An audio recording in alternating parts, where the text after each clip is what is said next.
बिस्मिल्लाहिर्रहमानिर्रहीम। खातिन हज़रात, मैं हूँ अख्तर अब्बास और आप सबको मेरा सलाम पहुँचे। अभी जब वीडियो स्टार्ट होने लगी तो मैंने एकदम अस्सलाम वालेकुम कहा और स्टार्ट हुआ, तो फिर मुझे अंदाज़ा हुआ कि नहीं, जो हमारा सिग्नेचर ट्यून है वो थोड़ी मुख्तलिफ है। अब उसके बाद बेशुमार लोगों ने उसी को कॉपी कर लिया, अपना लिया, ओके। पर अभी हमने अपनी सिग्नेचर ट्यून यही रखी है। जब कभी बदलेंगे तो फिर अंदाज़ा हो जाएगा। आज ये जो मैंने सूट पहना हुआ है माशाल्लाह नया नकोर है। अब आप तो दुआ दे ही रहे होंगे कि अल्लाह नसीब करे, पहनना नसीब करे, उड़ना नसीब करे। तो ये इस बर्थडे पे मेरा तोहफा था और मुझे अच्छा भी लगा, पसंद भी आया। अच्छा जनाब, आज सली स्पेलिंग पता नहीं क्या लिखे हुए, कहती है सर जी अगर शौहर किसी दूसरी लड़की के साथ देख लिया जाए। अच्छा प्यारे लोगों, यार कोई और सवाल भी पूछा करो। यानी खानदानी मसाइल और खानदानी रिश्ते और इस पे इतने ज़्यादा आते हैं, मैं हाजिर हूँ, उससे नहीं भाग नहीं रहा, लेकिन मेरा दिल चाहता है कि दिन में एक वीडियो खानदानी इश्यूज़ पे हो, एक वीडियो कोई असूली चीज़ें जो होती हैं, जो हमको दिक्कत देती हैं हमारी ग्रोथ में, हमारी समझ में, हमारी शख्सियत में, हमारी कामयाबी में। सीखने वाली कितनी चीज़ें हैं, उन पर भी बात होनी चाहिए। ओके।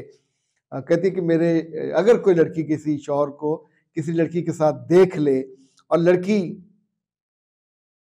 की नाम पे कई ट्रांजैक्शन भी हों, तो क्या बीवी को इस बारे में शौहर से बात करनी चाहिए? मेरे बच्चे, ये काम चोरी का है, ठीक है? तो चोरी में एक लिहाज और भरम है कि वो उसने आपको बताया नहीं। अगर आपने चोरी पकड़ ली तो फिर क्या होगा? फिर भरम खत्म हो जाएगा, मियाँ को आसानी हो जाएगी। उसने कहीं वादा किया हो, कहीं कमिटमेंट की हुई हो, किसी को पसंद किया हो और उस पे उसके साथ उसका कोई अफेयर चल रहा हो, तो ये सारी चीज़ें घास के नीचे हैं, कारपेट के नीचे हैं। दुआ इसको रोक सकती है, आपका तर्ज-ए-अमल इसको रोक सकता है। लेकिन अगर आपने खुल के पूछना शुरू कर दिया कि ये कौन है जिसके नाम पे तुम पैसे भेजते हो, वो बहाना बनाएगा, उसके बाद नाम बदल देगा, भेजने का तरीका बदल देगा। लेकिन एक और भी होता है कि आइंदा जब वक्त आएगा तो फिर आराम से वो भेजेगा। मुमकिन है आप ही के हाथों, आप ही के अकाउंट से भिजवाए कि वो मैंने वादा किया हुआ फलां ज़रूरतमंद है, उसको जाना है, फिर क्या करेंगे?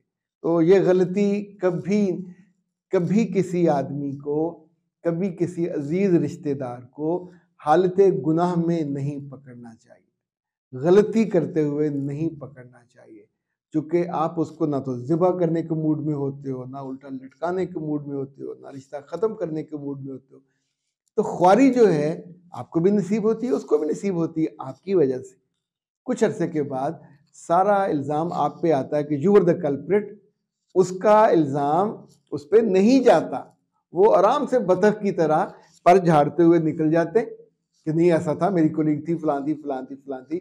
औरतें मारी जाती हैं। तो इस मामले में जो दानाई है, जो विज़डम है, या जो ज़माने से हमने सीखा कि जब भी आप किसी को रंगे हाथों, जिन औरतों ने अपने बेटों को रंगे हाथों गलत कारी करते, मोबाइल पे कुछ देखते या कुछ और करते देखा या सुना और फिर पकड़ लिया, तो उसके बाद भरम ज़ीरो पे चला जाता और अगली दफ़ा वो बदलिहाज होके वो करता है। अगर अपना बेटा ये करता है तो दूसरों का बेटा क्यों नहीं करेगा? तो ये यानी मेरी राय तो ये है, और चूंकि मैंने इसका नतीजा बेहतर देखा है। दूसरा जो है, अच्छा शरीय तौर पे भी आपको पता है गुनाह हो तो 4 गवाह चाहिए होते हैं और शरीयत ने उसमें पाबंदी भी बड़ी सख्त लगाई है। 4 गवाह ऐसे जिन्होंने सुना ना हो, जिन्होंने इतने करीब से देखा हो, अपनी आंखों से देखा हो कि वो हर चीज़ को एक्सप्रेस कर सके, डिटेल में गवाही दे सके। मुझे लगता है कि शरीयत का मंशा ये है कि अगर कोई इंसान बशरी तकाज़ों के तहत गलती कर ले तो उस पर पर्दा रहे, और पर्दा रहने का मतलब है उसके पास तौबा की गुंजाइश रहे, पलट आने की गुंजाइश रहे। तो जब आप उसे पकड़ लेते हो फिर उसकी सज़ा वाजिब हो जाती है अगर उसने ऐसा कोई काम किया। वो हम दिलवाते नहीं हैं और फिर अगले बंदे का जो चाका है वो खुल जाता है, तो ये नुकसानदेह चीज़ होती है। तो बेटा आप तो क्लियर कट सी बात कह रहा हूँ कि मियाँ किसी ट्रांजैक्शन पर नज़र ना रखें और अपना खर्चा वर्चा जो है ठीक कराएं, ठीक लें, ताकि एक्स्ट्रा पैसे बचे ही ना जो मियाँ किसी और को दे सके। फिजी सर, अगर सास बार बार बहू को धमकी दे कि तुम अपने तुम्हारी मैं मियाँ की शादी यानी अपने बेटे की शादी कर दूंगी और तुम तो औलाद नहीं पैदा कर सकती, हालांकि कमी उसके बेटे में हो, तो क्या सास को सीधा बता देना चाहिए? मेरे बच्चे, लड़कियां इतनी अहमक क्यों होती हैं, ये सवाल है। जितनी लड़कियां ये गलती करती हैं, कुताही करती हैं कि मर्द अगर इम्पोर्टेंट है, परफॉर्म नहीं कर सकता, बीइंग द हस्बैंड वो नहीं कर पाता, तो आप फिर किस इंतजार, कोई मौजज़ा नहीं होता, ऐसी कोई दवाई नहीं है कि जो ऐसे नकारा आदमी को दोबारा कारामद बना सके। रुल जाती हैं बच्चियां, और सबसे बड़ा ये होता है कि कुछ अरसे के बाद वो मियाँ भी सारा इल्ज़ाम उन औरतों पर लगा देते हैं और कहते हैं कि बांझ है। अब आप साबित करते रहें, आप तो साबित भी नहीं कर सकते। अब इस वाले मामले में ये तो अभी इसकी नहीं हुई, मैंने ऐसे मर्दों की माओं को अपने बेटों की 3-3 शादियां, 3-3 लड़कियां बर्बाद करते देखी हैं। ये तो अल्लाह अकल दे जो दूसरी बीवी अपनी बेटी दे देते हैं, तीसरी दे देते हैं, ये पूछे बिना कि पहली से औलाद क्यों नहीं है।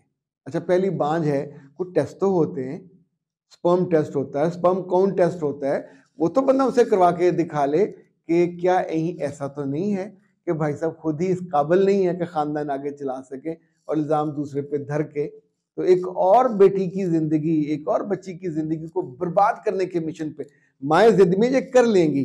पर जितनी लड़कियां ये बेवकूफ़ी करती हैं, आपको फौरन बताना चाहिए। इस वाले मामले में तो मैं आमतौर पे 1 माह, 1.5 माह से ज़्यादा का जो एक होता है ना आप रायती वक्त, वो भी देने पे तैयार नहीं, क्योंकि चले शुरू में झिझक थी, एक हेजिटेशन थी, हया थी, लेकिन उसके बाद तो आपको हर सूरत में नॉर्मल होना चाहिए। जब आप नॉर्मल नहीं होते तो फिर अगले की ज़िंदगी भी बर्बाद होती है, पर आपकी बर्बादी के साथ एक इल्ज़ाम भी लगेगा जिसका आपके पास कोई तोड़ नहीं होगा। यानी लड़कियां इस इल्ज़ाम का क्या जवाब देंगे? बैठे हुए होंगे लोग, ख़ानदान पूरा, दोनों ख़ानदान जमा हो जाए तो आप क्या कहोगे? नहीं कहा जा सकता ना। और जो टेस्ट वेस्ट है वो भी डॉक्टर करते हैं, वही दिखाते हैं, आप लोगों के सामने उनको एलेबोरेट करके नहीं बयान कर सकते। तो मैं ये गुजारिश करूँगा कि आपको फ़ौरन से पहले बता देना चाहिए था और टेस्ट पे जोर देना चाहिए, और उसके बाद आपको खुला ले लेनी चाहिए। ये उसके साथ अगर रहना है तो इस बेइज्जती के साथ आप रहोगे, क्योंकि उसके बाद घर में आपकी फिर जो हैसियत है वो एक कमी की रहेगी कि ये जानते हुए भी ये अगर हमारे बेटे के साथ रह रही है तो फिर बहुत बड़ा मसला आपके लिए हो जाएगा। रोबीना सर जी, नाइट फोबिया को कैसे दूर करें, इस पे एक वीडियो बनाइए। जी बेटा, ये वीडियो से दूर नहीं होगा। नाइट फोबिया हो या किसी भी चीज़ का फोबिया हो, खौफ है, डर है, जिन चीज़ों से आपकी शख्सियत दिन में या रात में या लोगों के बीच में, बहुत सी बच्चियां हैं जिनको लोगों के सामने बात करने का फोबिया, बहुत सी बच्चियां जिनको वाइवा नहीं दे पाती, बहुत सी बच्चियां जो एग्ज़ाम के करीब जाके भूल जाती हैं, तो इन सबको फिर ट्रीट करना पड़ता है। इन सबको हम उनकी मेंटोरिंग करते हैं, हम उनकी काउंसलिंग करते हैं।